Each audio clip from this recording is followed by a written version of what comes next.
Halo, kembali lagi nih sama Sarjana Muda.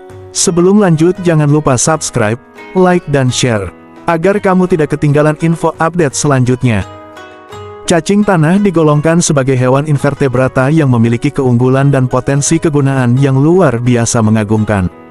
Di antaranya untuk menjaga keseimbangan lingkungan, karena cacing tanah ini mempunyai kemampuan untuk memusnahkan bahan organik limbah ternak, atau limbah rumah tangga yang diubahnya menjadi bahan organik yang berguna untuk meningkatkan kesuburan tanah. Selain itu juga dapat digunakan sebagai salah satu alternatif pengganti tepung ikan, sebagai sumber protein hewani.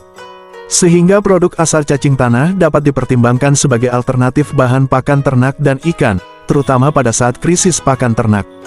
Di samping itu, bahkan sampai dikembangkan pula penggunaan cacing tanah ini sebagai bahan obat-obatan, bahan kosmetik, dan di beberapa negara seperti Thailand, Filipina dan Prancis, lebih ekstrim karena diolah sebagai campuran bahan pakan untuk konsumsi manusia. Cacing tanah juga berpotensi sebagai dekomposer sampah, karena cacing ini dapat mempercepat proses penguraian sampah organik.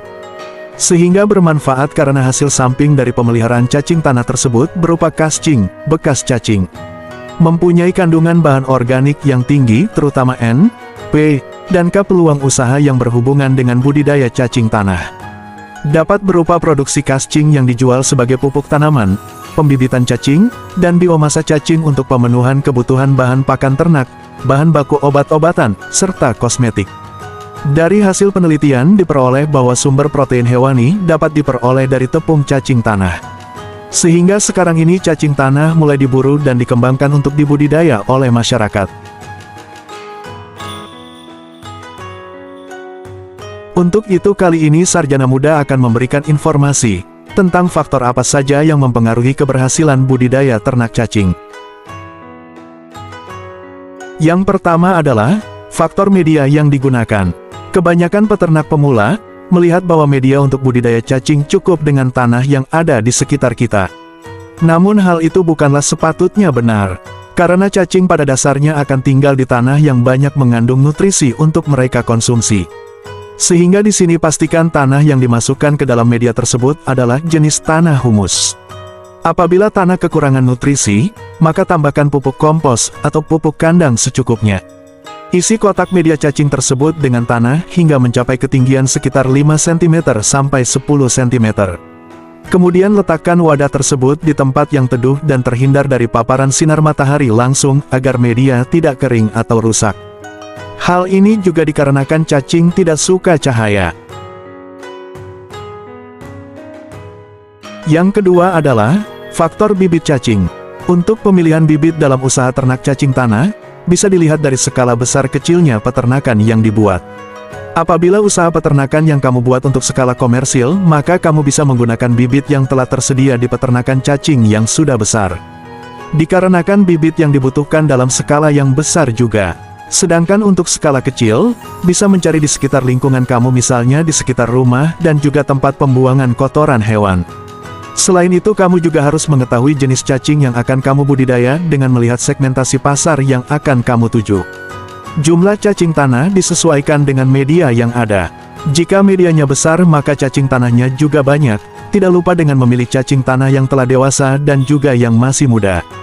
Contohnya seperti media berukuran panjang 2,5 meter dan lebar 1 meter serta tinggi 0,3 meter. Maka bisa ditampung sekitar 10.000 ekor cacing dewasa. Yang ketiga adalah pemindahan bibit cacing tanah. Sebelum bibit dipindahkan, pastikan kelembaban tanah terjaga dengan baik. Caranya adalah dengan membasahi tanah yang telah dimasukkan ke dalam media tersebut. Ukur media tanah dan pastikan nilainya normal, karena pH tanah yang paling sesuai untuk perkembangbiakan cacing tanah adalah 5,5 sampai 7,5.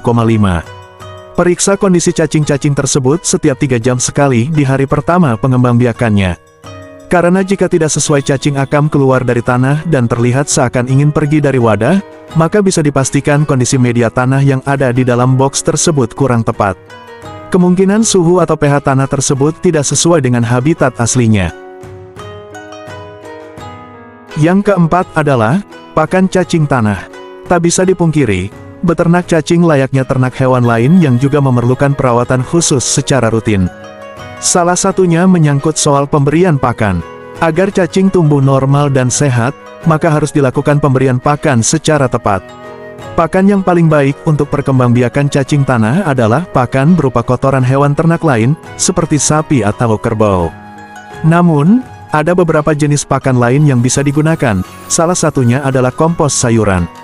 Selain itu, pastikan bahwa pakan yang diberikan memiliki struktur lunak sehingga cacing mudah untuk mencernanya. Jika ingin lebih mudah, lakukan saja metode fermentasi untuk membuat pakan cacing ini menjadi lebih lunak dan gembur. Yang kelima adalah pengendalian hama cacing. Dalam proses budidaya apapun tidak terkecuali cacing tanah, serangan hama dan penyakit tentu tidak bisa dihindari. Biasanya, jenis hama yang mengganggu budidaya cacing berasal dari jenis serangga. Hama serangga yang paling berbahaya untuk cacing adalah semut. Oleh sebab itu, letakkan media perkembangbiakan cacing di atas rak susun yang telah diberi kapur anti serangga untuk menghindari serangan semut-semut tersebut, serta berikan pondasi rak kamu berisikan air untuk menghindari adanya serangan semut.